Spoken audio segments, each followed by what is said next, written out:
Step into any Kawasaki showroom in 2026, and you're met with a confusing crossroad.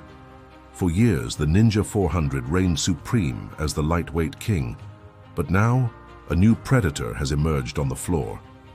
The Ninja 500 arrives under heavy scrutiny. Is it a revolution or just a renaming? Most riders are left wondering if they should stick with the legend. The real change lies beneath the fairings. We aren't just looking at a sticker swap. The heart of this machine has grown. By stretching the stroke, Kawasaki has transformed the 3999cc parallel twin into a 45P1cc powerhouse. Listen closely as the throttle opens. This engine delivers a punchier, more robust mid-range that the old 400 simply can't match. While peak horsepower remains familiar, the torque tells a different story.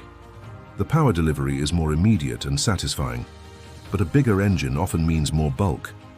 On the scale, we see Kawasaki's engineering magic, adding displacement without the weight penalty. The ergonomics, however, have evolved. Notice the refined ERGO-FIT system, allowing for a more tailored and comfortable riding position.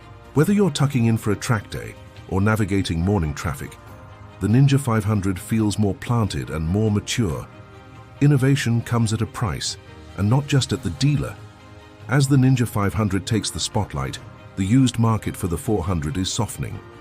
Do you invest in the latest technology, or do you take advantage of falling prices to snag a legendary Ninja 400? This creates a fascinating dilemma for the 2026 buyer.